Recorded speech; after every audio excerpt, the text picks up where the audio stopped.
بسم الله الرحمن الرحیم نحمده ونصلي علی رسوله الکریم. د افغانستان اسلامي امارت د کورنیو چارو وزارت خپلو سیلاب ځپلو هیوادوالو سره په دې ستر غم او مصیبت کې ځان شریک بولي. دا یو الهي امتحان دی.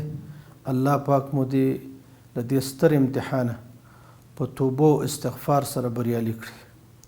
د حکومت ټولو سکتوري بنسټونو سره د بیړنیو کومکونو او لازمو تدابیرو په برخه کې د نږدې کار کوو. همدارنګه په ټول هیواد کې پولیسو ته ځانګړې لارښوونه شوې چې په بیړنۍ توګه د خپلو ټولو شته امکاناتو نه په استفادې سره د سیلاب ځپلو هیوادوالو مرستې او نجات ته ځانونه ورسوي.